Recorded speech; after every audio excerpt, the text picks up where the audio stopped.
on my nose, yeah, got rose in my cup, though. Shawty climbing my phone, she got me locked in on cup, though.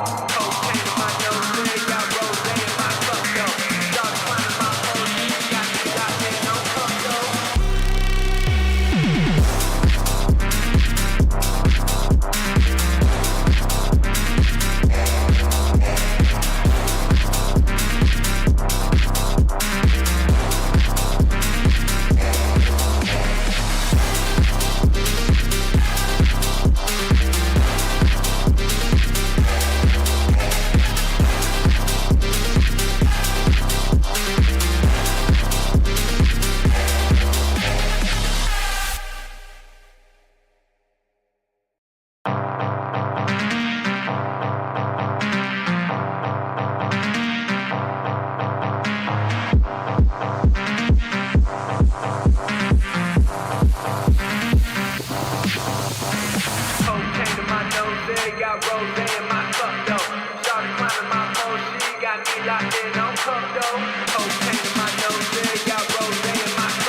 PSGL, George Morgan here and Jack Canat.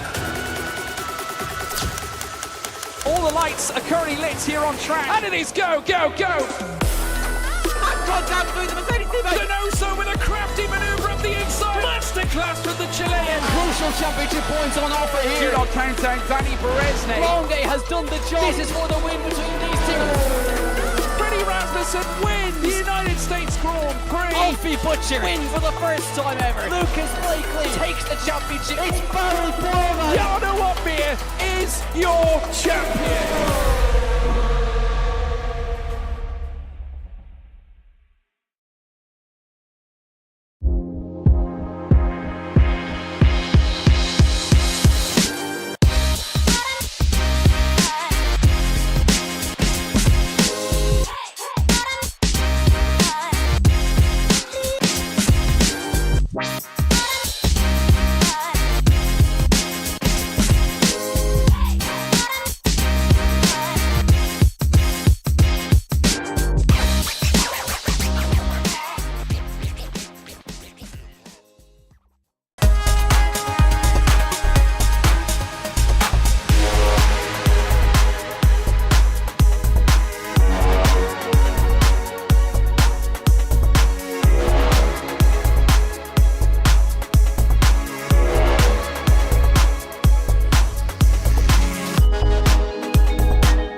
And here we are. Welcome everyone.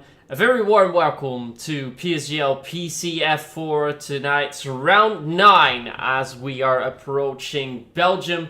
We'll be racing on the legendary Spa-Francorchamps circuit in the Ardennes region of Belgium. I'll be your host for tonight. My name is Mitsky and I'm joined as per usual and as always by Max. Welcome, Max. Hello, everybody. Pleasure to be back once again for the 9th round this season. And yeah, hello, Myth. How are you doing on this Thursday evening? Well, not too bad, not too bad. Definitely looking so much forward to everything that is going to happen here tonight because we had a quite close race last time out in Mexico when we were racing last week. But I'm pretty sure that Max will be able to tell you all about that. Yeah, of course. Last time out, it was a very tightly contested final lap between the top 4, coming in under 0.8 of a second. The driver who won during all that frantic battling was the man who lost out on the final lap a week prior in Saudi Arabia. It was Linus Donovan who took the race victory from Lewis Walker in second. Lewis nearly keeping on his 100% streak of races entered and race wins. Then it was Justin Hertz in third and then Leo Tornaletto in fourth. Those 4 were all 0.8 separated once they got to the line. Then in 5th place it was Jeremy Galladay and then Sammy Simeone, championship contender, in 6th. That championship gap now third. And also Simeone, so that gap ever widening as these races progress. And we've got Petard de Beck in 7th, Lucas Beisner in 8th, Alexander Diaz 9th, and Ivan Santamaria was your final point scorer in Mexico. And then the rest of your finishers were as followed: Exafox, Isaac Leet, J. Kennedy, Thomas Lang, JSD, Emil Lundell DNF'd, same with Gottschalk and Carlos Torres. But it was an amazing race in Mexico. We're boiled all the way down to the final lap where any of 4 drivers could win it. And that could be the same here once again, Myth, in Spa, as you already mentioned, and a circuit which can provide very entertaining races, especially on that final lap. Yeah, and hopefully we can see some very interesting results because as you can see on the screen right now, your driver standings, we have a commanding lead for Justin Hertz in P1 with 80 points, a 31-point gap to his nearest competitor, who is now Sammy Simeone. We do know that Justin is going to miss out race 10 on Monza, so drivers will have to get closer to him in the next 2 races to try and take the fight to both Qatar and hopefully also Brazil. So we have a season decider in the season finale. But that does mean for Sammy Simeone, he needs to pick up the pieces. But also for the drivers just behind, Alexander Dimas and maybe even Exafox, who are on 45 and 40 points. From then on, even though the gaps between drivers are slim, will be tough to catch up, especially because you get 16 points for a race win, can get an extra for pole position and fastest lap. So in theory, you can get 18 points, but only very rarely does a driver get all 18 points. And as you can see here, so far this season, the most drivers ever gotten was Jeremy Galladay back round 1 in Silverstone, where he had pole position and the race win. So 17 points to his name. Could have done the same in the US where he had pole position and fastest lap, but sadly only finished in P12. And just to quickly talk about the constructors, VCarb also leading that, to no surprise, because it's Justin's team. 170 points, 77 to Alpine in second, 58 with Aston Martin in 3rd place. That is the correct overlay that we need. Let me just quickly have a little peek in the lobby, and it looks like we have already started. So drivers already on their outlaps, which does mean, thankfully, that we haven't missed all that much. But looks like everything got underway quite quickly today, Max. Yeah, it certainly has, for once the lobby actually being able to get underway very, very quickly and on time. And drivers are now just starting their first runs of qualifying. This is a make or break evening for some of the championship contenders. Yunico has left the session, unfortunately. Don't know if that's due to connection or just a game bug. But yeah, big evening for some of these drivers, especially Justin, who, of course, as you said, is going to miss next week in Monza. this can certainly be a race where he puts one hand on that championship trophy. But still, for the likes of Sammy Simeone and Alexander Dimas, this is certainly a race where you want to try and narrow that points gap down as much as possible. JSD is going to be the first one on a lap around this magnificent racing facility in the Ardennes Forest, and he's heading through Jackie X curve now and heading down into Pouon as he goes flat out through here, just keeping it in 7th gear. Use all the road on the right hand side to then swing it back into the left for the second apex, and then into the Piff Paff chicane, braking just after the curb starts on the outside, get it down to 5th gear, then through the middle of the road. You don't want to touch any of the apex curbs, or it will send you into a spin. Now into the first of the 2 Stavelos, a little bit of a kick out of the rear end on a corner exit as he now drives up the hill into Blanchimont, and which will finally lead him to the bus stop chicane. Blanchimont really is just about focusing your run into the bus stop. You're not really focusing too much on the corner itself. It's up into this part of the circuit. Braking at the 100-meter board, down to 3rd gear. A big rear locking moment there for JSD. That's going to ruin his run through the bus stop. DRS open, and what it will be is he comes to the line, a 41.268. That's the first benchmark for everybody to beat, and that's instantly beaten. Into the 1-minute 40s we go with Lucas Baesner into a 40.954, which is instantly beaten again by Sammy Simeone. Yeah, and with that, let's quickly go to championship leader Justin Arts as he's about to cross the line. Zaxafox just beaten Sammy Simeone's time, but here comes Justin. Can he do it a little bit quicker? Usually not the quickest in quali, and sadly for now, a little over a second off on that provisional pole lap time by Exafox, so it's still slightly off. Then, man that we're covering right now, this is Jeremy Gallonay. He seemed to have quite a quick sector time, about a second quicker than we saw Justin do earlier on, so might be on for a provisional pole lap time if he can keep it together here in the bus stop chicane, and so far it looks quite smoothly. He's used all of his electronic capabilities to the max. And he comes across the line in a 149.51, putting him on P3 provisionally. And then the only other driver still out on track is Jay Candy. He's about to cross the line, was a bit slow already, but it was 41.2, puts himself on P10 as Alexander Dimas just left the pit for an outlap.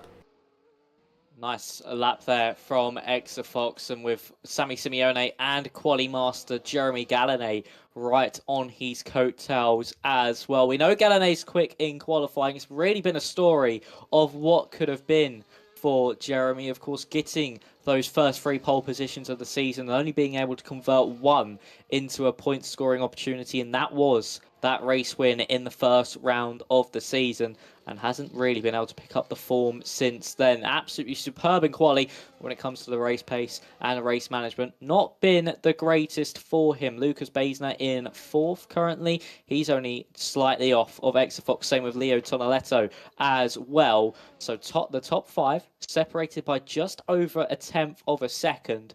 This is certainly going to get spicy as this session goes on. Alexander Dimas, where is he on his outlap? He's heading into the first of the 2 Stavelos on his outlap. And, of course, he is one of the championship contenders. He needs to take some big points away from Justin Ertz, or it could be doom and gloom, even with Justin missing a race next week. If Justin wins this one, he certainly puts himself within a brilliant opportunity of taking the championship with a few rounds to spare. But Alexander Dimas is going to try and make that the opposite way round and make sure he takes the championship in the final round of the season. He's starting his lap now, heading through the bus stop chicane and across the start-finish line.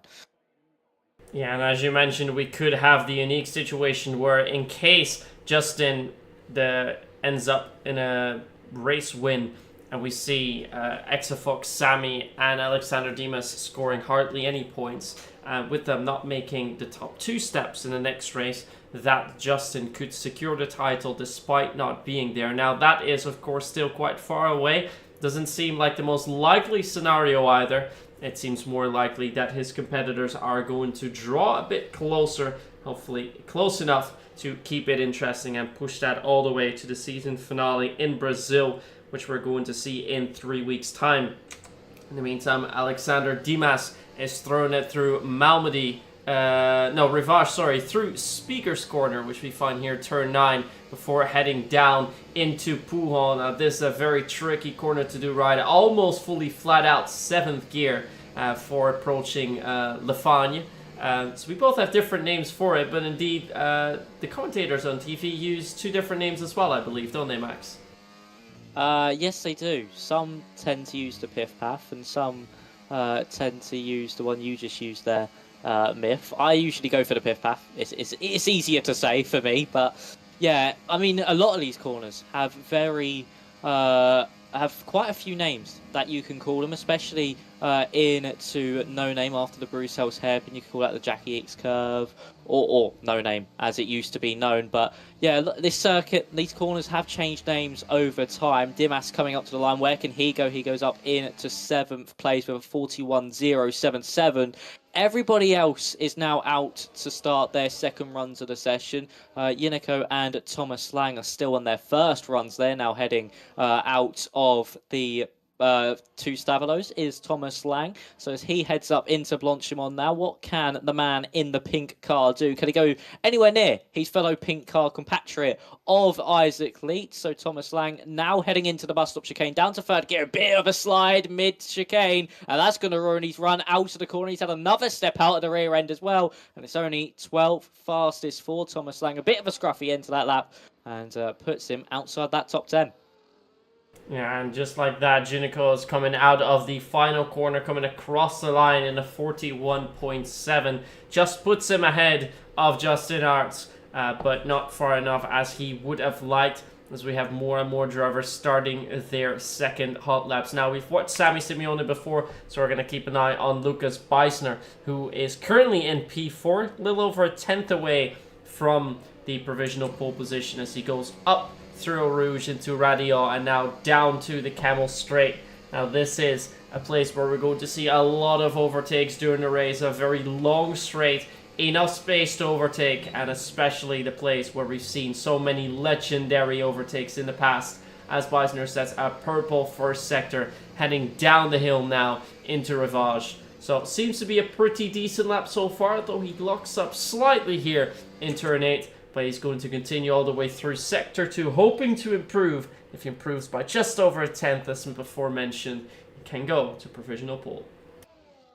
Yep, Beisner looking for a really nice lap time here to put him onto that provisional pole spot. So is Exa Fox as well, but Beisner, of course, heading into the Piff Path now. He's furthest round of this top 4. I say that, Sammy Simeone now goes to the top. Just ate my words there with a 1:40.811, only just quicker than Exa Fox. And Beisner up by a tenth and a half in this middle sector. This could be good enough to see us into the 0.7s from Lucas here as he's now heading into Blanchimont, and only a little bit of time can be lost through here. It's all about battery management now, heading out of the bus stop chicane, late on the brakes, try get the car stopped, lovely amount of inside curb use, and the car really stable through there, really responsive. What's it going to be for Beisner? And he is into the 1:40.7s, a 7.85, puts him onto provisional pole. Justin Ertz, only 12th fastest for him at 41.4. That was Daniel Gottschalk, moving up into 8th place. Donovan stays in. That is Exa Fox. He's now exiting out the second Stavolo. He's up by 0.2 of a second. This can be an absolutely stonking lap here from Exa Fox. It can be a lap of all laps that we might not even see beaten in this session with 6.5 minutes remaining into the bus stop chicane. Really responsive, really committed from Exa Fox as he opens up that DRS. What's it going to be? And he found on near on 0.4 of a second. Exa Fox, take a bow. What a lap that was. A 40.439. That is going to be extremely difficult to beat, if beatable at all. Exa Fox really putting on some good pace at the front, and he is also one of the championship contenders. That is an incredible lap. We saw how much he was up already in the second sector, but improved so much more in Sector 3. As we now see Jeremy Gallonay enter the pits. He was actually up by 0.2 as well, but picked up a track limit violation, which meant he had to abort his lap. And in the meantime, Ivan Santa Maria, well, he's not on a fast lap. He's just done one. Daniel Gottschalk, not on a fast lap either. Jay Kennedy has just completed his, so he's not on for a fast one either.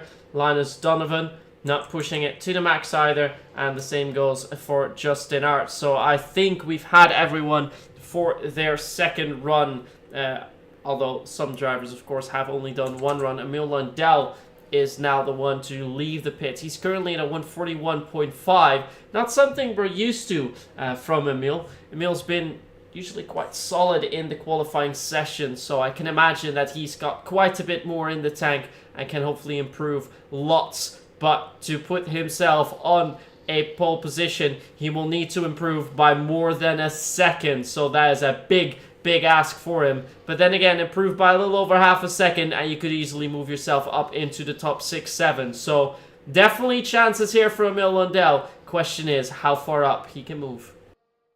Yeah, it's definitely a circuit where you can find time as well. The longest on the calendar, just clocking in just over 7 kilometers.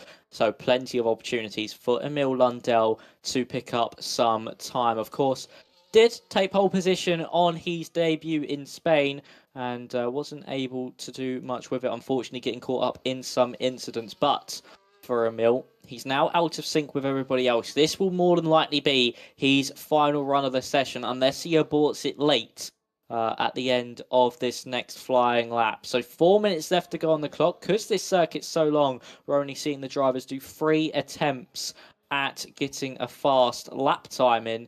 So for Lundell, now entering into the bus stop chicane, what can he do? Of course, as I said already, has had 1 pole position this season. Can he make it another here in Belgium?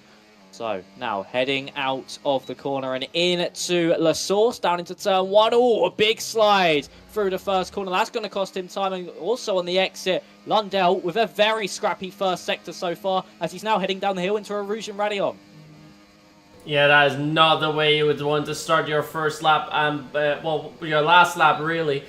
But given by the fact that he's still trying to continue on with it, does show that he likely does not have enough fuel in the tank to go for yet another run. And look at that, he's a 10th and a half down, so won't be getting close to that pole position whatsoever. Does seem to be a little bit slidey and shaky through the start of Sector 2 as he goes wide into Rivage as well. Not the lap he's hoping for, but should still be able to improve tons if he doesn't lose it, like we saw Stroll do and last year, I believe. So, tricky lap all the way through. Doesn't seem to be the best altogether. Still pushing for it though, so will be completing his lap, hoping to still improve. But that could also mean that he did make a mistake on that previous lap, and knowing his pace, I think we can expect that he made a mistake earlier on, but he's really overdriving the car now down by a second. So knows he needs to enter the pits. Emil Lundell will not be improving, and unless Unico does not improve here either, then it will be a almost final grid spot. Lewis Walker, of course, didn't send lap time, but it will be P16 for him. But yeah, we've got some hard laps coming up for quite a few drivers, and yeah, to beat that pole time by Exafox, that 140.4, that is going to be incredibly tough ask. But it looks like one of the purple cars is going to try so first, and I think that might be, and here it is, it's Justin Arts who's going to come next, our championship leader. He's going to lead the pack as Emil Lundell retires from this session. But Justin needs to make a step now, but he needs to make a step of 2/10 to even improve a position, so not an easy ask for him.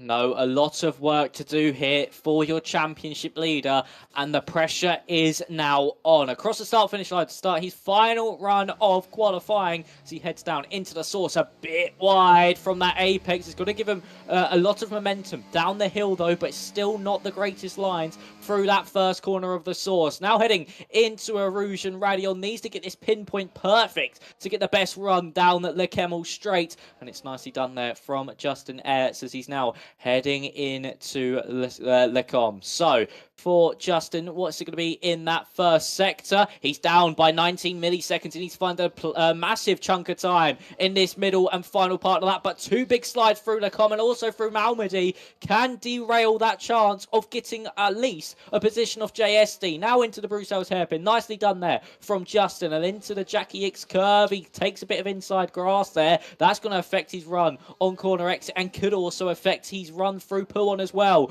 Nicely done. Nicely tucked that car in to the corner as he's now heading back down the hill into the Piff Paff chicane, braking just after that curb starts down to 4th gear. Try get back on that power as early as you possibly can and ride the throttle through the corner as he now enters the first of the 2 Stabilos. What's it going to be in the middle sector split? Up, but only by half a tenth. This will not be enough to improve your championship leader from 13th on the grid, but we know his qualifying is not his strong suit. So as he now heads up into Blanchimont for the final time, and we'll see what Justin can do in this final part of the lap as he now enters into the bus stop chicane. It's going to be down to 3rd gear. Not the nicest first part of the corner, but shucks him wide for the second part of the bus stop chicane. Up to the line for Justin, and he lost time in that final sector. Doesn't improve and stays in 13th place. Alexander Dimas puts himself up into 5th. Exafox comes into the pit lane. Tonoletto's invalidated. Sammy Simeone's invalidated. And so is Lucas Baisner. Exafox's time looking very, very comfortable indeed at this stage of qualifying.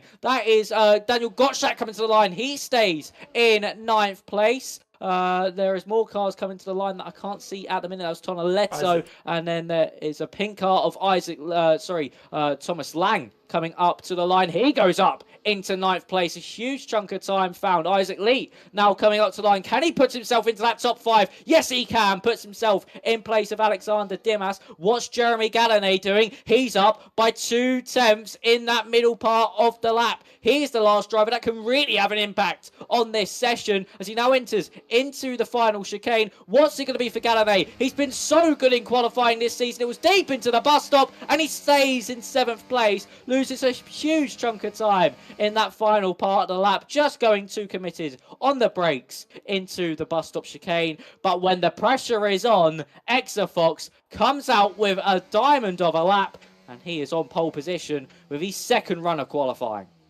Yeah, that is perhaps the most crazy part of it. He set this on his 2nd run, and he's clear by 3.5 tenths compared to the rest of the field. An absolutely stonking lap by Exafox, 1:44.39, followed by Lucas Beisner in P2. Then it's Sammy Simeone, Leo Tonelato P4, followed by Isaac Leet, Alexander Dimas, Jeremy Gallonay, Jay Kennedy, Ivan Santamaria, and Thomas Lang to complete your top 10. And your championship leader we find only in P14, preceded by Gottschalk, Donovan, JST, himself, Lundell, Junico, and Lewis Walker, who did not set a lap time. But what a run that was by Exafox. Chat were surprised by that lap. I really do wonder what the lap times were in F3 and F2, because I would not be surprised if they're not going to be much quicker, if even quicker at all, than that lap by Exafox, because that was very special. Yeah, that was a really special lap time there from Exafox. And I've just looked at the chat, and Linus Donovan's just discovered a new bump that sends you into the grass on a straight. I don't know what straight that is, but a new bump on the game that needs to be fixed. But yeah, Exafox, what a lap. I mean, he couldn't even beat it in the final part of the session. It was that good. So brought the lap out when he needed to, extended that gap just enough to make sure that he didn't have to worry about that final run and being on the back foot. So it was really, really special to watch that lap from Exafox. But we now have to wait until the race session. Of course, we're going to have this lobby restart due to turning collisions back on. Of course, due to the slipstream effect, and around this circuit, it can be oh so powerful, especially down the Kemmel Straight and up through Blanchimont as well. But now we're just waiting. The strategy for this one will probably be a medium hard or a hard medium, the usual that we see on this game. But it's going to be a sight to behold, because this race is certainly going to make or break Drivers' Championship Challenge. And being on that front row, being on pole position is exactly what Exafox needs to do. He gains a championship point in that oh so crucial championship battle. Exactly, and before we talk more about it, we're first going to have a quick word from our sponsors before we return.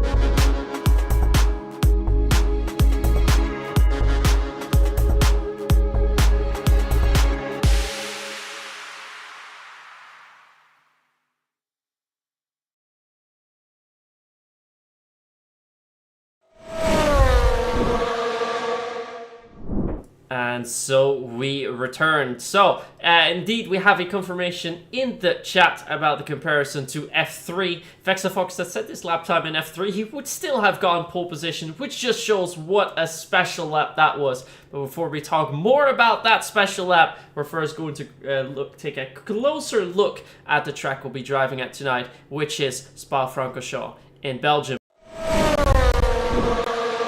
With the lovely track map that we have, we can see the track 7 kilometers and 4 meters, 4.352 miles, distance to turn 1, 271 meters, and a medium downforce track. 2 DRS zones, one after turn 4 and one after turn 19, which is the start finish straight. And finally, a pit lane time loss of 17 seconds.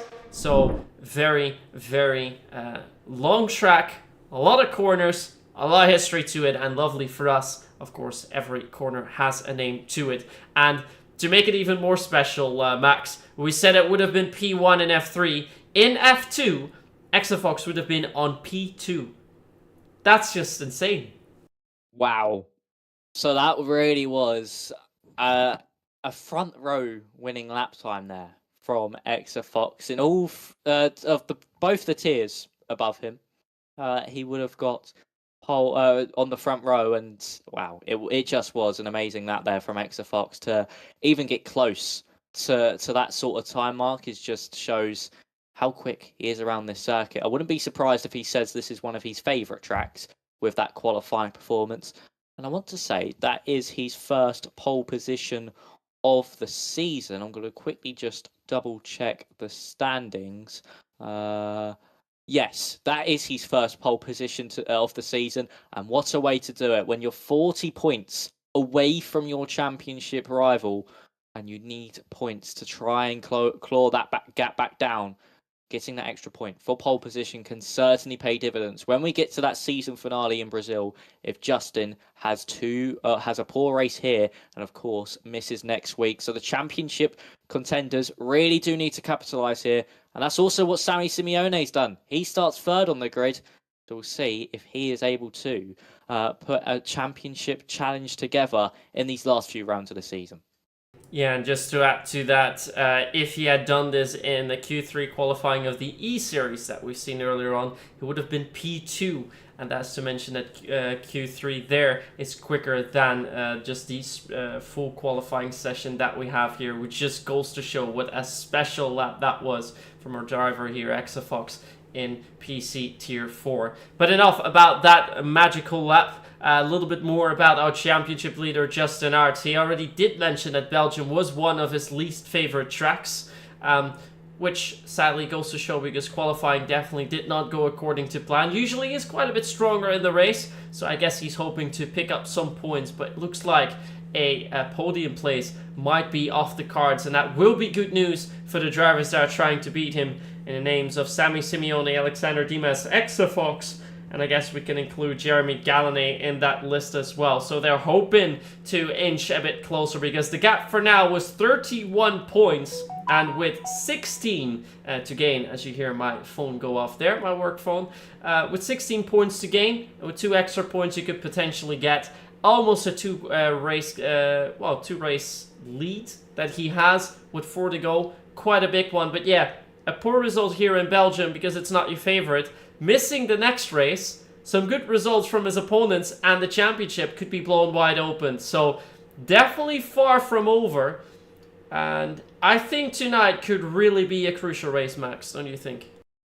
Oh, it really is. It's a make or break race. If Justin's able to get a podium or any sort of decent result here and say the bad luck continues for Simeone and Exafox, then we could really see Justin even clinch the championship while he's not even here in Monza next week. It is a real make or break title deciding race. This is where you need to capitalise on Justin having a poor qualifying. Yes, we know he's good at race pace, but especially when it's a track they don't like, you need to capitalise and score as many points as possible. And that's the way Exafox has started things here. With that pole position, can he convert it though? The only driver to ever convert pole position has been Jeremy Gallonay. Yeah. That was in the first round of the season. We've had to wait another 7 rounds since to see if anyone can try and clinch that pole position to race win conversion.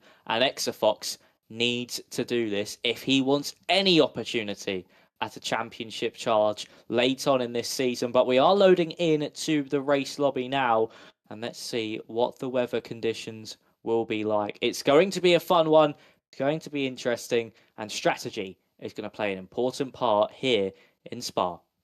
Yeah, and I think for Justin, the best thing he can hope for is to see some rain here. As we're now loading in, we're about to find out, is it going to be rain or will it be dry? It looks bone dry. There's not a spot in the clouds that I can see in the distance. So, a dry race from my point of view.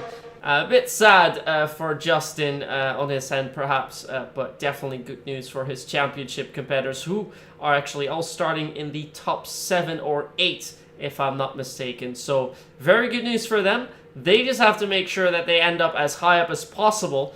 But from the 4 championship contenders that Justin does have, I do think it seems likely that we're going to lose 1 or 2 of these competitors, with the gap getting too big as a result of today's results. We're still, of course, waiting for the players, everyone, to load in their setups. And as soon as we do, it'll be lights out and away we go for 22 laps here around the track Spa-Francorchamps. Because the track is quite long, we're going to have a good 35 to 40 minutes. Definitely approaching 40 if we're going to see safety cars here. Although that's not uncommon, the drivers have been keeping it quite clean so far this season. So unless something happens in lap 1, I don't think we're going to see a safety car, Max. What do you think? I mean, we could. I mean, it's never written out, but especially with that bump now. Now Linus Donovan has discovered that bump. That can maybe now cause a few issues. I'm not expecting it to play a big part in this race, but if someone just hits it wrong, like Linus Donovan did in qualifying, and it spurs their car out onto the grass and maybe causes a big collision, especially if 2 drivers are side by side, we could certainly see a safety car. But that is certainly more predominant on that opening lap, like it is in any race. And I'm looking at the race director, seeing a lot of hard or medium compounder tyres, and there's only one soft runner. I won't say who that is just yet, so no one gets a competitive advantage over the other before we get underway. But there is one soft compound tyre runner, but everybody else on the hards or the mediums, it's going to be an exciting race. And that run down to their com is going to be oh so crucial, because that can determine who can lead this race for the first few laps of this Grand Prix. And we're getting underway now. Yes, and with 4 and 5 red lights on, it's going to be a quick sprint down into Le Source hairpin as we have a good start in the inside line for Exafox, and Sammy Simeone immediately follows. A little bit of a poor start for the man in P2. That is now Lucas Beisner, as we see one of the cars that has gone sideways, which could be good news for Justin Arts, who's already moved up into P12. As we see the top 4 not changing all too much this position through. Sammy Simeone's gained 1-2 for Gottschalk, 1 for Donovan, 2 for Justin, 3 for Unico and Lewis Walker. The rest has dropped down. It looks like even Santa Maria was the man that went wide, as we had a full send coming in for Sammy, which was needed to keep that place in comparison to Lucas Weisner. Then the tires, as you mentioned, the driver that was on softs did change last minute. You have 2 drivers on the medium tires. Those are Thomas Lang and JSD. The rest of the grid full on hard compounds, and Isaac Lead and Alexander Dimas are fighting for P5.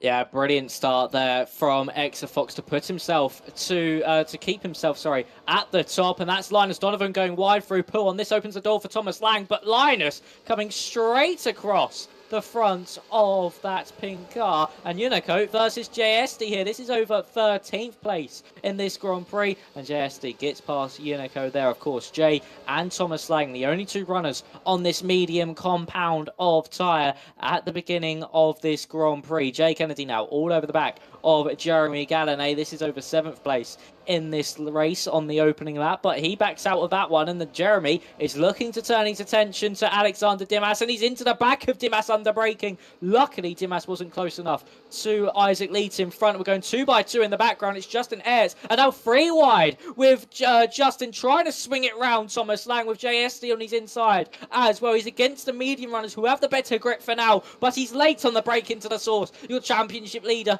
just needs to keep his nose clean, but we know he likes going for risky sends and risky moves, and he falls behind JSD. He's now down into 13th place. It's been a disaster of a start for your championship leader. He falls behind Jay, who we know is oh so quick in these conditions, as Sammy Simeone has been passed by Lucas Basner as well. Exafox will keep his race lead, with DRS being enabled for the first time in this Grand Prix, and now Unico past Justin Ertz, and Lewis Walker trying to go for a move as well to try to swing it to the inside into Malmedy. Ertz falling backwards, Exafox and Sammy Simeone at the front. This is a disastrous opening 2 laps here, Myth, for the championship leader, as he's nearly down to 15th place.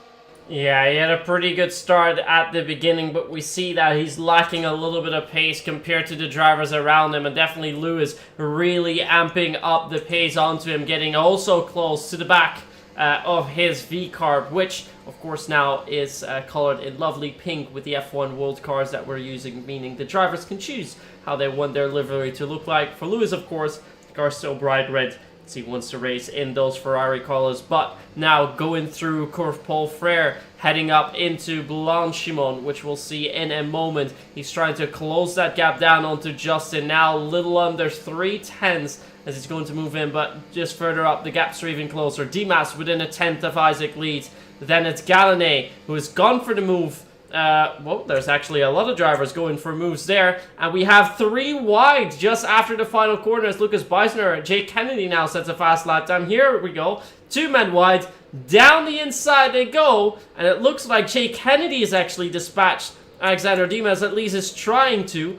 So that means that Jeremy Gallinet has lost a few positions. Kennedy's up by 1. Dimas is still behind Isaac Lead. And Justin Arts all of a sudden finds himself in P11 as we see one of, I think that's JST, take a little bit of a cut and actually gaining a position as a result. Even 2 now as he gets a slipstream. Here comes Lewis Walker. Can he go even for more? It's almost chaos, but with the cars ghosting out, nothing happens there, thankfully. But if that did not happen, we would have had a major, major collision. Yeah, we certainly would have. That would have been a huge shunt down at the Kemmel straight and into their common. Justin, who found himself up into P11, now drops back down into P13. And we'll have to try and make all that progress up once again. But Lewis Walker, what a run out of Radion to get the moves done there on the outside line. It was like a Red Arrows formation. Down at the com straight, just seeing 2 and then 4 behind, going 4 wide down the straight, and just Lewis Walker was able to come out on top.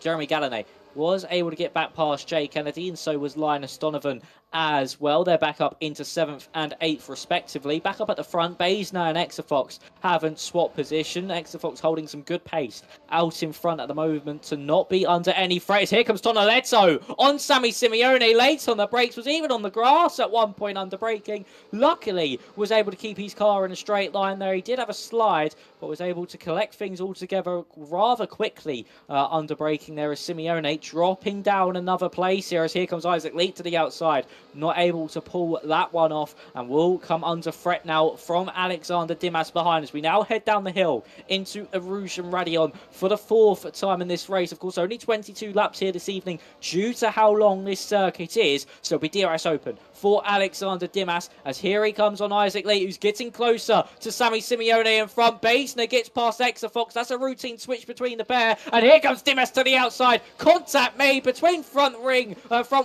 and left-hand side tyres, and Isaac Leet stays in front for now.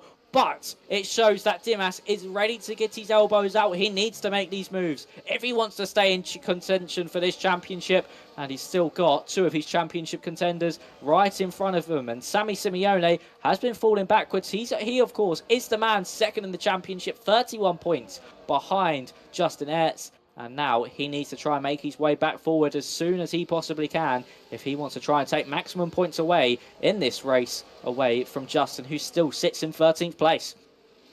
Yeah, and the good news for the drivers up ahead, although that seems to be shrinking quite rapidly. The gap to Lewis Walker was over a second, but has now been cut down to 9/10ths, which means that the next DRS zone, they will have DRS and will have the entire field minus Ivan Santamaria within DRS range of one another. Ivan did fall off quite a little bit, so I wonder if there was damage due to the turn 1 incident, but it looks like his car, at least the front wing, looks all good. But yeah, with DRS, you're going to lose a little bit to your competitors up ahead, as we see Justin Arts getting within 2/10ths of his nearest competitor, and that is Daniel Gottschalk. The fight for P12 is on as Gottschalk makes a mistake rather, into Lasour's hairpin, and now down we go, down the hill towards the Rouge, then on over Radio. Can he get the move done? It looks like Justin is close enough. But now then, slipstreaming seems to be good. They are already side by side. He's already flying past, breezing past even, as Justin Arts moves up into P12. Jay Kennedy then is fighting with Lewis Walker, who's done a great job at cutting down that gap. Lewis got some amazing pace in those hards. Remember, he started in last place. He's now up into the points, and he's looking to get closer to Jay Kennedy, who's fallen out of the DRS range of Linus Donovan in P8. Further up ahead, we see some more positions happening, changes happening, as we find Lucas Beisner in P2.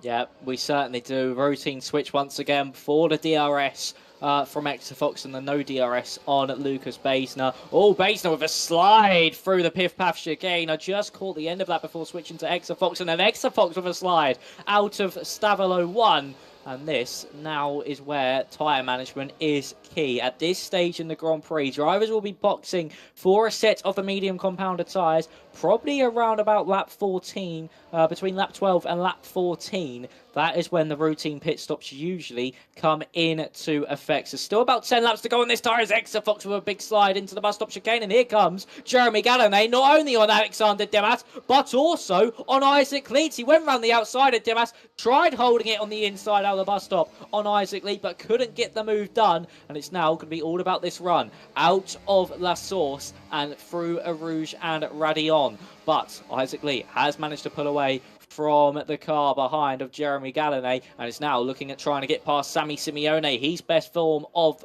defence could be to attack the car in front. So here we are then, Isaac Lee getting closer and closer behind Sammy Simeone. He won't go for this one. Beisner will go for it on Exafox though and get the move done nice and easily as Lewis Walker gets past Jay Kennedy once again. That gap between Donovan and Walker now up to 2.2 seconds. So Lewis Walker really needs to put some work in and hustle that car, as Unico has unfortunately disconnected once again. But Lucas Beisner now retakes that race lead, him and Exafox working together nicely. And the man who's been oh so close to race victory so far in his first two races, Leo Tonoletto, he got a third place in Japan, and then got a fourth place last time out in Mexico. He's been threatening for those race wins, and with a late season charge, he can easily see himself getting to that top 5 of the championship maybe. Yeah, look at that. That gap, which was 2.1, now cut down to 1.3 by Lewis onto Linus Donovan, which does show how much pace Lewis Walker has in his car. Remember, once again, he started in P17, now up to P9, but he will need to close down that gap a little bit more as Linus Donovan now side by side with Alexander Dimas. Also wants to dive on the inside of Jeremy Gallonay. Let's see where he can position his car. He's going to be pushed a little bit wide. There was contact there, I think, with Dimas, which does send him behind Dimas. And because of that contact, because of that fighting, allowed Lewis Walker back in as JST is the first one to stop after 6 laps only on those medium set of compounds, but that likely will mean that Thomas Lang is going to follow in not too much later, as it looks like Exafox is starting to ramp up the pace onto Lucas Beisner up ahead. And yeah, with DRS and some ERS usage as well, he's going to breeze past and he retakes that race lead. But look at that, here comes Leo Tonelato, wants to go for 1, doesn't go for 2 as that is too risky, but moves himself back up into P2. For Lucas, that is from 1 down to 3 as Linus Donovan picks up a time penalty for track limits. Emil Lundell does the same thing around the same corner. Donovan does get past Jeremy Gallonay. But because of all this action, once again, like I mentioned, here is Lewis Walker. He's managed to bring the entire field back together, which is good news for Justin Arndt, who is still in P11, outside of points for now, but just 3/10 away from 1 point, and Jay Kennedy in P10. Yeah, but all this squabbling between Dimas and Isaac Leet as well has dropped Isaac Leet just a second away from Simeone, but he's got back within DRS range, but only just. That gap going to keep ebbing and flowing above and below that 1 second mark. But with Simeone so close to the back of Besnaya, you're surely going to see Isaac Leet slowly bringing that gap due to the fact Simeone's now going for a move into Blanchimont, which will then lead to the bus stop chicane. Brilliant move in from Simeone. A big slide by clipping that inside curb. Slides him into Lucas Bates now, but luckily for both cars, no damage caused. But Simeone with a bold move to the inside. What a statement that would have been from him to put himself up into that top 3. So we're on lap 8 of 22. So as we now enter La Source for the 8th time in this Grand Prix, Isaac Leet back within DRS range of Sammy Simeone. So we do have the whole field back together once again, from Exafox all the way down to Emil Lundell. So let's see, Tonoletto will surely go for the move here and get his first laps in the lead after this move on Exafox in front. No, actually he backs out of it. Quite surprised there. He did not go for the move and get in front. Lewis Walker able to get past Jeremy Gallonay, who started to fall backwards in this Grand Prix since a few laps ago. Highest was 6th place, and now he's back down to 9th. So dropping quite a few places in quite a short amount of time. But let's see if he can find any pace at the latter end of this stint. Exafox still leading the way. He is the man who is looking to try to take maximum points this evening with that pole position, and maybe to try get that fast lap as well to try and close that gap down to Justin Ertz at the top of the championship. But we'll have to wait and see. Lap 8 of 22, and Exafox still leading the way from Tonoletto behind.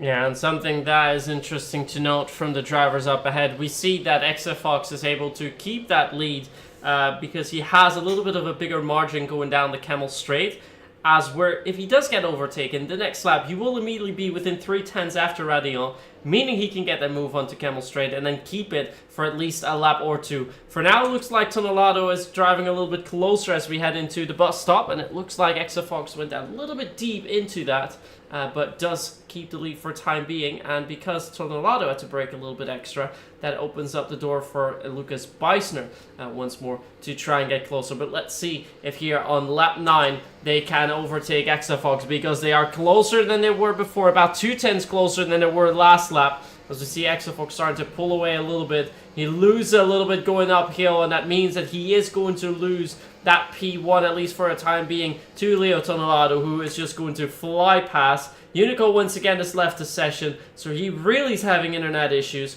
but he's dropped back so significantly that it doesn't seem likely that he'll be in any contention for points today. Same goes for Ivan Santamaria, who is down by over 20 seconds compared to the rest, and even overtaken by the man who's made a pit stop, which is Jay Esty. Jay now will likely be leading the race after everyone makes their pit stops, but the other guys will of course be both on mediums and of course much fresher rubber, so they should have no issue trying to breeze past Jay. Although his strategy is one to keep an eye on for a time being, although it looks like Tonolato is trying to put a little bit of a distance between himself and Exafox. Gap now half a second, while Simeone is inching closer to Beisner once more. Yeah, we could maybe see Tonolato try and break that gap a little bit more, just to try and give himself some breathing space on the next lap. And here comes Simeone once again into Blanchimont. Hasn't learned since the last time, but this time was able to make it through cleanly against Beisner, who's now going to attack maybe onto Exafox, nearly into the back of the Alpine liveried car, as Simeone tries to get the run out of the chicane, but actually clips Isaac Leeting doing so. And Linus Donovan trying to go around the outside of Alexander Dimas to get that move done. for 6th place. Late on the brakes from Donovan. He goes too deep. He extends too long, and there's contact between Dimas and Lewis Walker. Donovan keeps the position. He went deep on the brakes. This is going to allow Jeremy Gallonay to get the run. Walker gets past Alexander Dimas due to that contact that they just had. Of course, Dimas was just avoiding action on Linus Donovan. There goes Gallonay past Donovan. Here comes Lewis Walker as well to the inside. Donovan will squeeze him all the way to that inside line. Same with Dimas and Jay Kennedy. Through goes Walker. Can Kennedy get past Dimas? Dimas all over the road, and he forces Kennedy onto the gravel. Justin is saying, thank you very much. I will take that place, picking up the scraps. He's up into the points now, and he's got one of his championship contenders in front of him, of Alexander Dimas. But Jay Kennedy really squeezed out there. I wouldn't be surprised if that is going to be sent to the stewards for an inquiry, because Alexander Dimas just forced him completely off the road, and he's dropped down to 9th with Justin Ertz all over the back of him. But Tonelato still leads from Exafort, from Basner, and then Sammy Simeone, who tried that move into Blanchimont once again, and for the second time it did not work.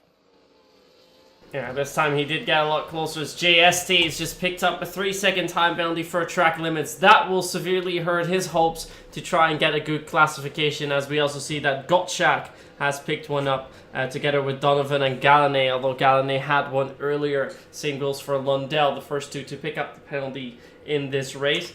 And if we look at the full penalties once more, we can see that all of those penalties, for now at least, are 3 seconds. That, of course, terrible news for drivers, as we see some go into the pits. Dimas, Thomas Lang and Gottschalk, 2 of the hard runners, into the pits after just 10 laps. That is a very early pit stop to take. They, of course, have to go to the mediums. The good news for Thomas Lang is that he can go to the hards. But this looks like an awfully early pit stop. We're almost half race distance, and I wonder how well those mediums are going to go. Because look at that, they come out behind JST, not too significantly, so that is good because Jay's got that penalty to his name. And it looks like further up ahead, Exafox and Sammy Simeone be fighting a bit more. Donovan gets past Walker as well. Walker's still in 8th.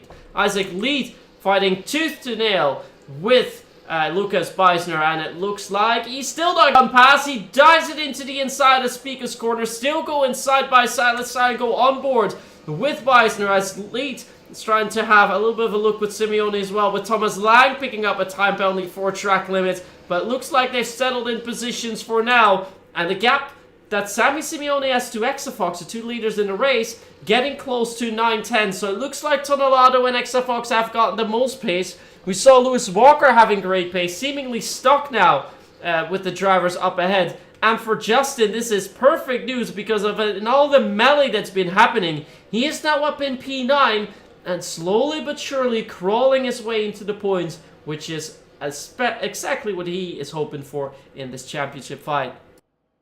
Yeah, it's what we've seen him do so far this season. Is Justin Ertz is just slowly creep his way out the order, and by the end of the race, he's somehow within that top 4. As there we go, Lucas Basner into the pits. Same with Lewis Walker, and Jay Kennedy follows as well. Let's see where they come out in relation to Alexander Dimas. To see if Dimas's undercut really has been working for him, and it probably will due to the amount of scrapping that we did see. Basner onto a set of the mediums, same with Walker and Kennedy. That's what they're all going to go on to, and there goes Dimas down into that source. But where do the drivers that have just cut across that first corner come out? And it's only just in front of JST, who's also pulled out a worldie of a strategy here. And now Lucas Basner is under pressure, not by 1, but 2 drivers behind who have made their pit stops already. Here comes JST to the outside line. Same with Alexander Dimas. No fight able to be put up there by Lucas Basner, as here comes Dimas to the inside of JST now. He's going to go late on the brakes into their com, and it's beautifully done by Alexander Dimas. SD gave him the room, didn't want to fight it, didn't want to lose time, and he now slots into 10th place on the road. But now it's waiting on the rest of the field to come into that pit lane, and surely Tonelato will be thinking of coming in soon. Same with Exafox, because they do not want the same fate as Lucas Basner, as through that middle sector, those fresher tyres are absolutely crucial because of the amount of purchase they'll give you compared to those 11-lap-old hards. Yeah, now that undercut from Dimas has worked perfectly, because remember, he was about 5 positions down in comparison to Beisner. and stopping a lap earlier, he's now ahead of Lucas. So good news for him.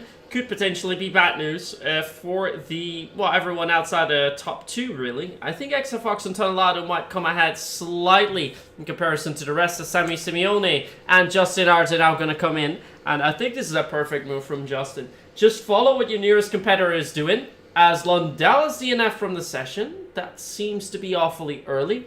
But that could be good news for the drivers behind, but also for Justin, as it means he's got less competition coming all the way through, with Dimas now setting the fastest lap. And here they come. Here is Dimas already. Will they come out ahead? Well, they should come ahead of the drivers that have just gone into the pits, and he will just come out ahead of, I think that was Donovan, as we have yellow in Sector 1, but that is due to the retard car of Emil Lundell. No, Donovan, of course, still ahead. He is yet to stop. Becomes ahead of Sammy Simeone. Beister now dispatches JST and will actually go for a move onto Dimas. JST follows him, so he does well in that. Beister now also picking up a 3-second time penalty. And with so many drivers picking up time penalties, once again opens up the championship door for Justin. He's not on any penalties. He's only got a few drivers ahead of him that don't have any penalties either. But keep this going, Justin. Don't pick up any penalties. And you could pick up some great points, as we see a lot of contact made by Lewis Walker and Sammy Simeone. Can they keep it clean through Pouon, though? They give each other the minimum amount of space. And Lewis Walker has gotten past Sammy Simeone, who, mind you, was in the top 3 till moments ago.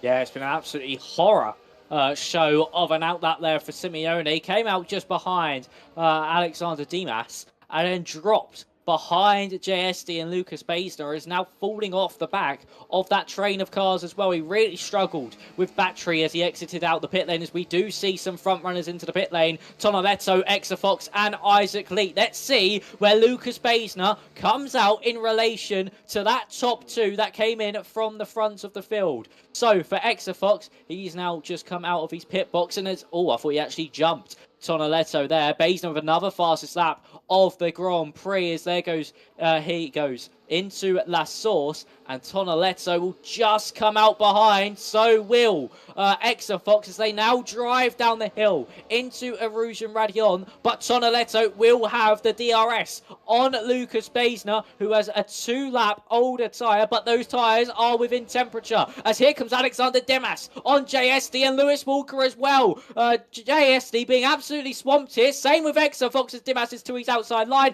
Exafox late on the brake on some cold tyres. Tonoletto able to get past Beisner into their com. Exafox holds position. Dimas and Lewis Walker now squabbling down into the Bruxelles hairpin. Late on the brakes from the Ferrari colours car. He's to the inside line. He's surely got to make this one work as we now enter into the Jackie X curve. And yes, he does. He's in front of Alexander Dimas. Sammy Simeone now under all sorts of pressure from Justin Ertz behind these two, the top 2 in the championship. So Sammy will not let him by at any cost, as Exafox past Beisner into Pouon. What a move that was, as here comes Walker now round the outside of Lucas Beisner as well into the Piff Pass chicane, and Lucas Beisner dropping 2 places within the space of 2 corners, and the 2 corners you wouldn't think on this circuit really are overtaking opportunities. Yeah, and for Lewis Walker, I'm actually starting to believe in the last to first. He started in last place. There's 2 drivers ahead that still need to make a pit stop. They will surely come out behind Lewis, which means that provisionally, Lewis Walker is in P3. He's on podium course with a move down the inside on Beisner. That is from Alexander Dimas, as Gottschalk picks up a time penalty. But it is a potential podium, if not, the cards are still on for a race win. What an amazing race so far by Lewis Walker. Of course, made the stop a little bit earlier, so will have that disadvantage in comparison to Exafox and Tonelato. But keep your tires alive, make a good move in the final few laps, and we could see some amazing result for Lewis, which, on the other hand, would be pretty bad news for the drivers that are trying to compete with Justin. Justin Art still in P9, his competitors ahead in P8, P7, P4, and P2 in the name of Exafox.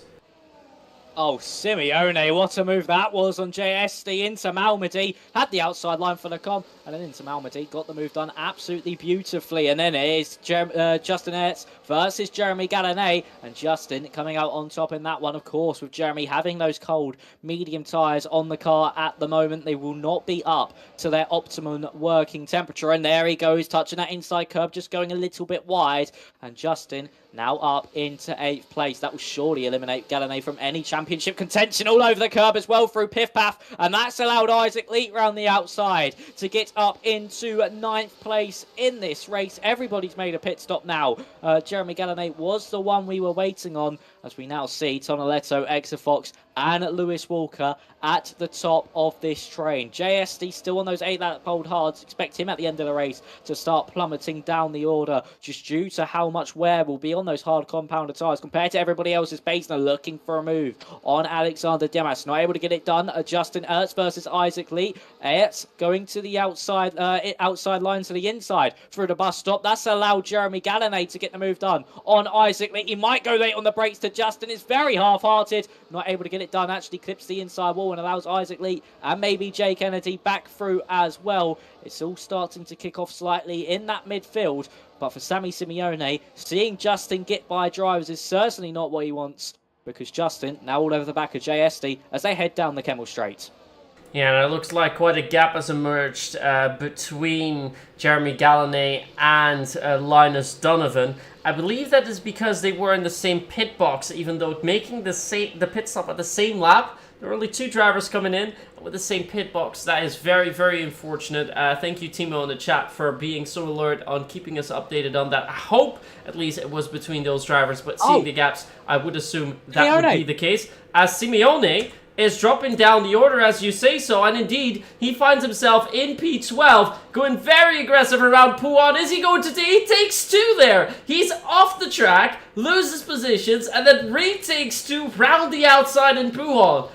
I don't think I've ever seen anything in the likes of this before. I have no idea what just happened to Simeone there. Into no name, he just went straight on.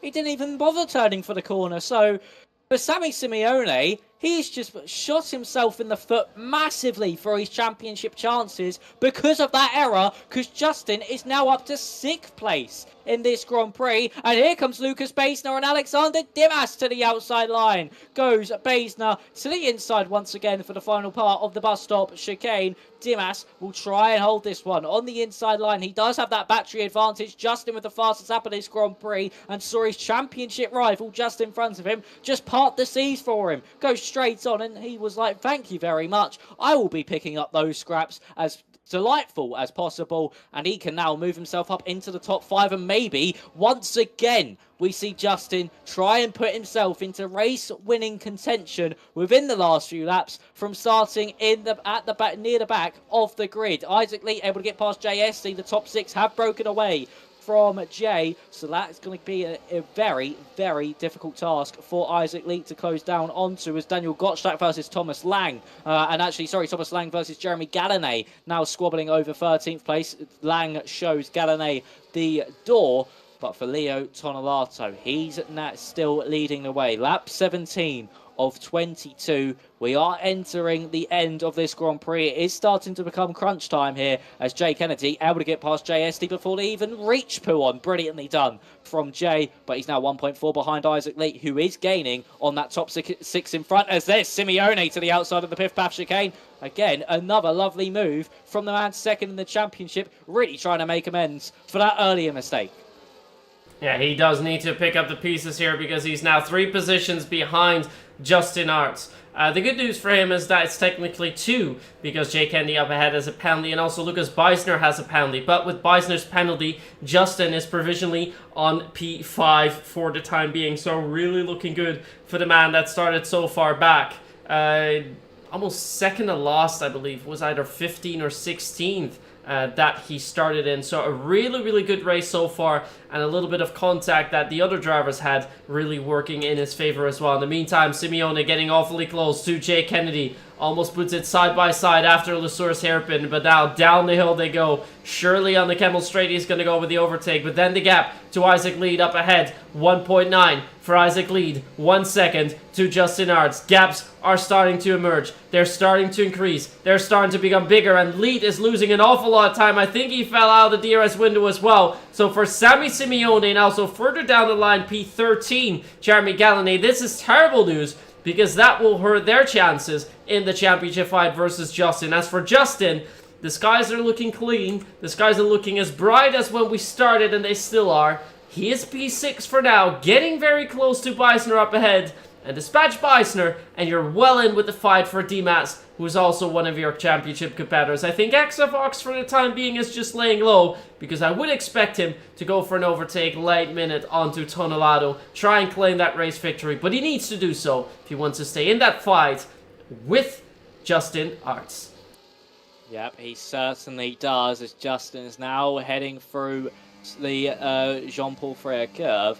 So, we now see Justin in 6th place, still behind Lucas Beisner, not seeming to be in any rush at all to get by Beisner in front, and Beisner is actually looking in a rush to try and get past Alexander Dimas. He's going to look to the inside line into the last stop chicane. It's very late on the brakes from Lucas Beisner as he's trying to hold it around the outside this time of the bus stop chicane. A few laps ago it was the inside, this time it was the outside, and again it does not work as Thomas Lang and Jeremy Gallané going side by side on the exit of the bus stop chicane. Same with Donovan and Gottschalk, as here comes Jeremy Gallané to the inside, can't put it off, but can Donovan get past Daniel Gottschalk as they exit out of the source? Yes, he can. He has the drive out of the corner, and he is ahead. Isaac Lee just within DRS range of Justin Ertz in front of him, so he's still within contention to try and maybe make a late surge to at least get on the podium here, as Lewis Walker having to defend and actually looking to the inside of Exafox. Some contact was made. Exafox sent into a bit of a slide, but nothing too major that he couldn't control, but a bit furious with that one. Did have a little weave down the straight into the Bruxelles hairpin to show Lewis Walker that he wasn't very happy with him at all. But for Exafox, he's now all over the back still of Leo Tonelato, and Justin is still all over the back of Beisner, who's tried and tried to get past Alexander Dimas, and this is crucial for that podium battle. Lewis Walker in the dying stages of this race. The last to first is no longer possible. He's picked up a 3-second time penalty, and that is certainly going to put a bit more of a smile on Justin's face, because that means at least, without even overtaking anybody, he will get P4 on the road, and he's all over the back of Beisner, now looking for a move as they enter into Blanchimont for the 19th time in this Grand Prix. We're nearly about to start 3 more tours of this Spa-Francorchamps circuit to go. Yeah, and it looks like Justin has got the pace now as he sends it down the inside of Beisner. Beisner not leaving an awful lot of space, but of course is entitled to, but still round the outside of the second bid of the bus stop chicane. He has gone past. Justin Arts is now in P5, looking to hunt down Dimas. And if he gets Dimas, he's on for a podium once more. Who would have thought, after that qualifying session that really didn't work in his favor, that he'd be fighting for podium? I didn't even think he was going to be fighting for points. But yet here we are, P5 on the road, P4 now, as he's going to breeze past Dimas. Walker up ahead also has a penalty, and with 3 laps to go, almost into the back of Lewis Walker, just manages to keep it on the road together. Jay Kennedy has gone past Sammy Simeone, which also is good news for Justin. Only one of his championship competitors are ahead of him, but that is Exafox in P2, and he's looking to get that race win here tonight. Yes, he certainly is. As Justin really is a man on the mission. Started 14th place. We've known him to come from 13th to win. Can he come from 14th on the grid here in Belgium? It was Spain where he picked up his first race win of the season when he came from that 13th place. If he can better that by 1, it surely will be a champion's drive. He seems so determined and so fast in these race pace scenarios to get ahead of his competitors. on lap 20 of 22. JSD picks up a 3-second time penalty. Exafox still over the back of Tonelato, and will Aerts go for the move this time around? He's looking for it. He's going to pull to that inside line through Blanchimont, and he is now onto that podium on the road. A brilliant move from Justin, as still Lewis Walker will try and fight this one into the first part of bus stop, but will not get it done as Baisner is finally able to get past Alexander Dimas into the bus stop chicane after so many attempts of trying. But here comes Dimas back to the inside line. He'll surely pull this one into the source. Contact made with Lewis Walker. Baisner will go through him, and that will be the end of that battle. But here comes Isaac Leeds as well, who goes through as well. Tonelato still leads from Exafox, but now Justin really within race-winning contention. Yeah, Justin really starting to pick up the pace. It looks like he's got that little bit of extra pace, even though his tires are 1 lap older compared to the drivers up ahead. But look at that. He's gaining massively. He's going to the inside. There's contact. There's an awful lot of contact with Exafox up ahead. Exafox will not be happy about that.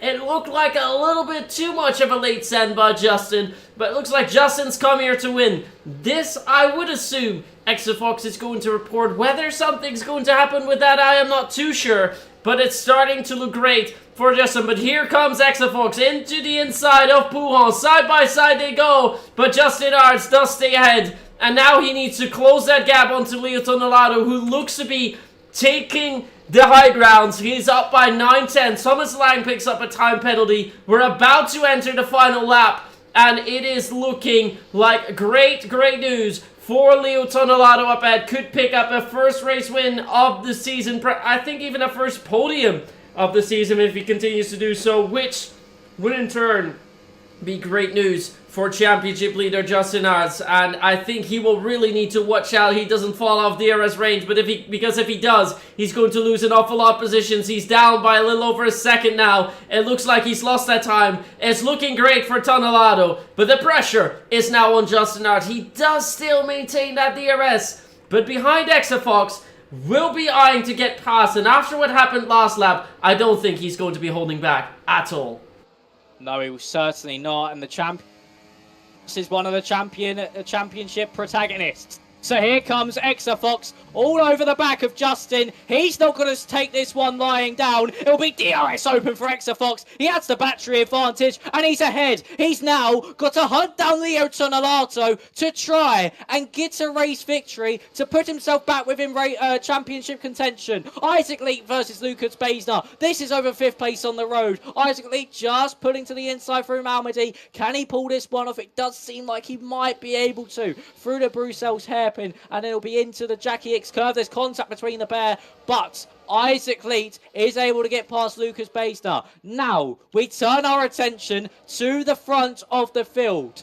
Leo Tonelato has a 3/10 advantage over Exafox as they enter the Piff Path chicane. He runs a little bit wide. Could the pressure be getting to Leo Tonelato? It will be about this run through Blanchimont and out to the John Paul Freire curve. So, here we are then, Exafox using every bit of battery he can, using the slipstream to just try and catch up to the back of Tonelato. He won't he'll try and defend this one, and he won't take this one at all. He will not let Exafox by at any means possible. Into the bus stop chicane. Tonelato defends. They're side by side through the bus stop. More contact made. Justin can maybe try and capitalise on this. He can't. Exafox with the run to the line. He gets him. He gets Tonelato at the bus stop chicane. Exafox, your championship protagonist, has just won here in Belgium. It was a last gasp move through the bus stop chicane. How he pulled that one off, I do not know.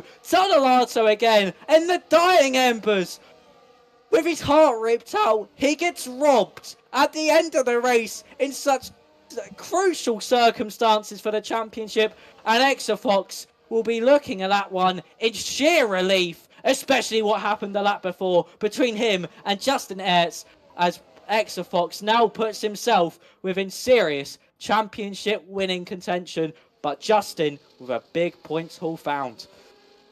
A big points haul for Justin, but what an amazing end to this Grand Prix. Exafox was so far behind. He was in P3 starting the final lap, about a second away from your race leader, but with a last-ditch effort into the bus stop chicane, does get past Tonelato and gets that race win. Tonelato's in second, and because of all the penalties, Justin Ards in P3. Simeone, who on track I believe was P8, now finishes in fourth. Dimas just behind him in fifth. And then the penalty drivers come in. That is Lewis Walker. He gets P6 as a result. Perhaps not what he was looking for, but we're going to see the full standings in a moment. And we'll be scrolling through. Justin Ards does get the in-game driver of the day. I think he does deserve that coming from so far back. But Lewis Walker was definitely on for a similar worthy drive at the same point as Jay Kennedy mentioned that he had wing damage since lap 1 and had to struggle quite a bit since then. But it's Fox who wins your race here tonight ahead of Leo Tonelato. Then it's Justin Arch from P14 on the grid all the way up into the podium. Sammy Simeone in fourth puts in damage limitation there, only losing a handful of points onto Justin. Same goes for Dimas, who finishes in fifth. Then it's Lewis Walker, followed by Lucas Beisner, Linus Donovan, Jay Kennedy, and finally JST to round off your top 10. And after that, it's Isaac Leet, Thomas Lang, Daniel Gottschalk, Ivan Santamaria, Unico, Jeremy Gallané, and Emil Lundell. The two drivers at the end that have retired. But great news for Fox. He's definitely going to at least take a little bit of a cut out of that lead that Justin Arts had. The gap was 40 points. He picks up 6 in a race. He had one from pole position, so that gap will be now cut down to 33. And given Sammy Simeone's position, I think Fox will be our new number 2, don't you think, Max? If I quickly do the maths, then Simeone got 8 points, Fox got 16, sorry, so that's a 17. 8-point difference. 17, sorry, yeah, because he got the pole position. So that's a 9-point. I think they'll be tied on points. Actually, alright. Fox was slightly further behind, so you are right. So that will be tied on points with Simeone. And Justin extends his championship lead by 2 to 33. So if there's not a big point score by either Simeone or Fox or any points scored at all, Justin can win the title in Monza. Yeah, although in Monza it's going to be a bit more unlikely. We have heard before that Justin won't be there. Maybe we'll have him in the interview room in a moment so that we can hear about that once more. But if that is the case, he could wrap things up in 2 weeks' time when we head into Qatar. And if we look at the full calendar, we've had Belgium today. 9 rounds are now complete. 3 races still to go, all in weeks that are following. So next week it's Monza. Then it will be... It's Bahrain, sorry. So we go to Bahrain for round 11, and then finally season finale. 3 weeks' time will be in Brazil. It looks like we have Justin in the waiting room, so I'd say let's not keep us waiting. Let's move in Justin, and now let's move in the other drivers, because also Leo Tonelato has come in, so we'll be having a little chat with him as well as he finished in P2. But first up, to kick off our interviews for tonight, starting on P14 on the grid, still driving his way onto the podium, championship leader, Justin Arts. Hello. I'm so tired after the race. Wow, that was quite an interesting one, because we saw qualifying, and I think you've mentioned to us before, Belgium is not your favorite track, but I can't imagine this is how you had anticipated on qualifying session going. Was no. it? No, definitely not. I know I'm bad at qualifying, and I'm pretty sure everyone here does too, but I didn't think I'd do that either, considering I think I did a 40.9 just before the session, so, you know, lovely consistency there. And then the race, yeah, just absolutely no pace on the hards at the beginning, getting absolutely sent left, right, and center, somehow finding the pace on mediums to climb up the field one by one, and then, yeah, magic to finish P3, maybe P2, with a penalty for Fox, I don't know. But yeah, good for the championship. Yeah, because what we were thinking about, at least at the start of the race, I was like, "Oh, this is going to be very tough for Justin to even get points." It looked like that in the first stint as well. But then after the second stint, you were finding some pace, but there were also fights up ahead with the driver as well. It was pretty much the case. Two dogs fighting for a bone. The third one taking it away, and that being you, wasn't it? Pretty much every move I did, yeah, it was like that. And that made you move up the order. And then at some point we saw you in P5. One of the drivers still up ahead. I believe it was Beisner who had a penalty, so we knew you were going to be finishing a little bit further up ahead. And then Lewis Walker picked up a penalty, and suddenly we were like, he could get a podium. And might even the race win. What was going through your head in the final few laps? Never did I imagine that I'd be fighting for a podium. It was just lap after lap. I was always thinking, okay, maybe P7 at most. Okay, maybe P6 at most. And the final 2 laps, okay, maybe P1 at most. But I think considering everything that happened, it's just so much work that had to be done to move up the field, pushing ERS. I don't think a win would have been possible. I think at most, I think P3 was probably my limit considering the lack of ERS I had with all the fighting I had before. But it was good fun, that's for sure. Yeah, and as a result, if we just keep the results as they are now, you're going to increase your championship lead by 2 points. So from 31 to 33 points, almost more than 2 races at your disposal. Semyoney is going to stay second, but he's going to share that second place with Exafox as they will be tied on points, which will be 57 points. As for you, it is going to be 90 points. So that will be 33 points. You already mentioned that there might be some penalties. We also saw you making a quite daring move onto Exafox a few laps to the finish into Malmedy after the long Camel Straight. Do you think there is going to be any stewards inquiry regarding that move? I mean, I don't want to sound like, a snake or whatever, but, championship on the line, I felt like, at least on my POV, I was decently alongside, and then he turned in as if nothing was there. But then again, like I said, if I got in front, I probably would have gone down to P3 anyways. But yeah, I'll see what I decide. But yeah, for next week, just hoping that they either take each other out, which best case scenario for me, I guess, or Leo finally wins the race along with maybe Lewis and stuff. All right, because we've heard, at least if I recall correctly, earlier on in the season, next week when we head to Monza, you will be absent. Is that correct? Yeah. Okay, so that does mean that even if they do take each other out, with the gap being 33 points, you can get a maximum of 18 points. The championship will not be decided after next week's race, but if they don't come too much closer, you could decide in 2 weeks in Bahrain. Is the championship really getting into your mind already? Because it looks like one hand's on the trophy already. Well, I'd like to think that. Was it Bahrain or Qatar that we have when I get back? Is it not Qatar? And I'm No, looking it's to Qatar. Mexico. It is Qatar. It is Okay, Qatar, confusing the yeah. flags a little bit. My bad. Yeah, well, I'm not looking.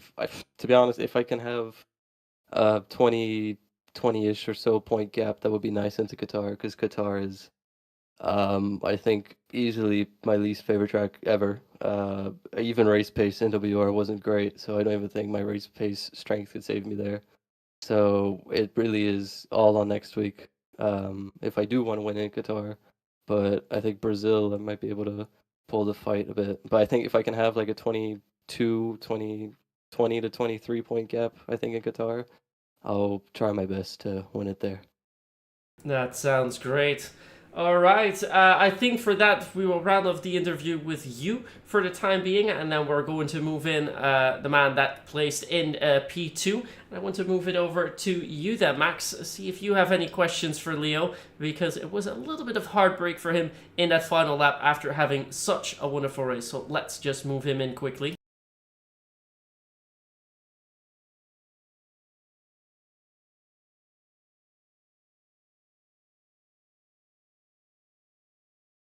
Hello?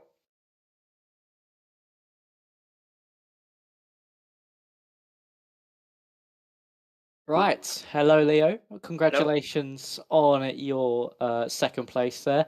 First of all, just talk us through your race. How did you find that one? Well, qualifying was pretty bad because I had 2 bad laps, and then in the last run I was 2 tenths up, and yeah, maybe starting P2 would have helped a little. But overall, yeah, I was kind of disappointed with P4 in quali, but it's not the end of the world, especially on this game. Then at the start, I just was careful to not get damaged and stuff, and then I started making some moves.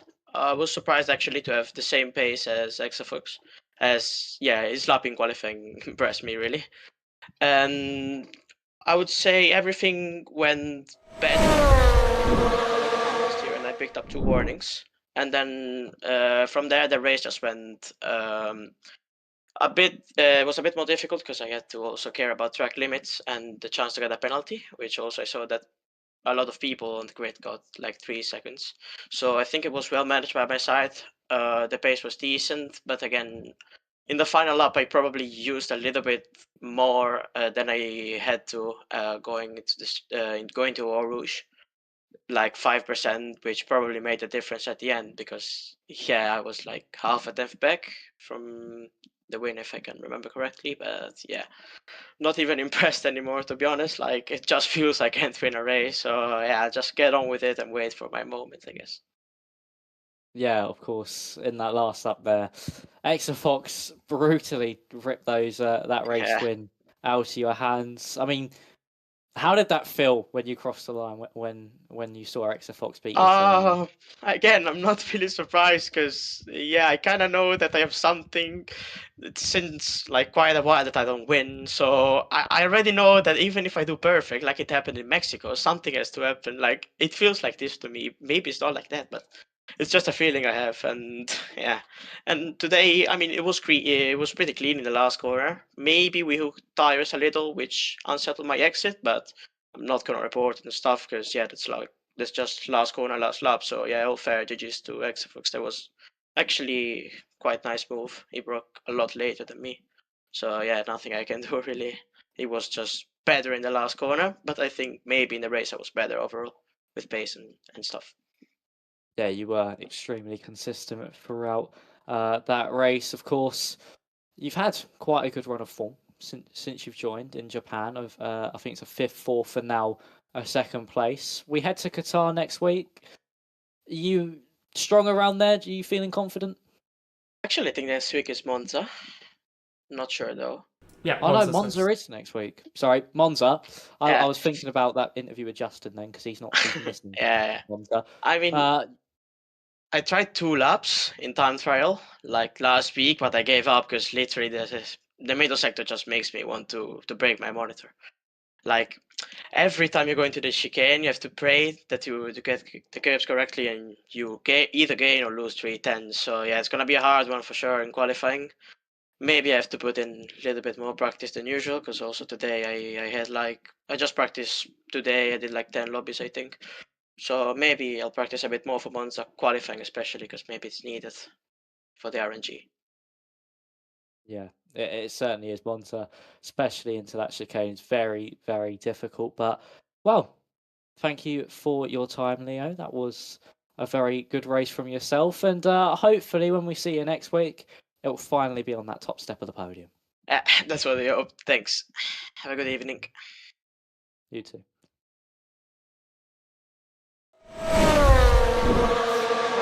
With that, it looks like we have our interviews done for today. Sadly, our race winner, Exafox, is not in the waiting room, so we can't do an interview with him, but perhaps we will hear more from him later on. But it looks like the move that he made onto Tonolado will not be protested, so there won't be a student's inquiry into that, which likely does mean that the results, at least for top 3, are going to stand as is, unless, of course, there's going to be an investigation into the move with Justin and Exafox earlier on in the race. But I think all the way through, we've seen a pretty clean race. We've seen very impressive charges from 2 drivers, Justin and also Lewis Walker. And I think all the way through, the man that was just completely dominating in qualifying, I think deserved to win this one tonight, didn't he, Max?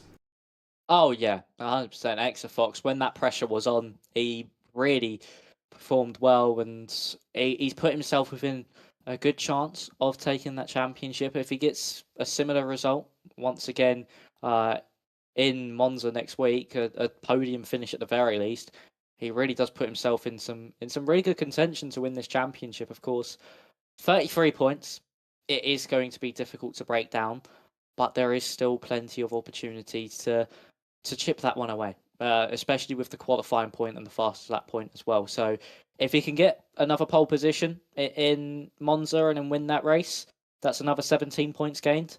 It really is starting to look like game on for the championship. So we'll have to wait and see. But for Exafox, he really was strong there. And with Monza being a very similar circuit with high straight line speed in the first and final sector and then a technical middle sector, I expect him to be strong around there as well. Yeah, next week really will be the golden opportunity for everyone that is still within the championship fight. They kind of just need to win the race. But yeah, for Simeone or Exafox, they win the race. They pretty much cut that lead that Justin has in half and put it to 16 or 17 points. So a very crucial race. Could open up the championship a lot. Justin says he's hoping to have about a 20 to 22, 3 point gap heading into Qatar, but that means if they end up third or worse, they're going to have the gap that Justin would like to, and then he's hoping to secure it in Qatar in 2 weeks' time. So next week will really be game on. So a crucial race is coming up ahead in Monza, and I think we can only expect fireworks there, Max. Yeah, we can really expect some big fireworks, especially with Justin being out of things. Simeone, Exafox, and I think Dimas is still in contention, will surely all be scrapping tooth and nail to find any point they can in that Grand Prix. So it's going to be an interesting one to see. And yeah, it's certainly going to be fireworks because these drivers will want to close that gap down by as much as they physically possibly can. Exactly. So do make sure to tune in with us next week at the same time. That is 8 p.m. British Standard Time, 9 p.m. Central European Summer Time for the rest of Europe. And that will, of course, be on the 12th of September. The race in Monza, round 10 of the championship. Make sure to be there. Your championship leader will be absent, but will the drivers in second, third, and fourth be able to close the gap? Or will it be a championship race for Justin in 2 weeks' time in Qatar? Make sure to be here next week, and we will see you all then again. Good night.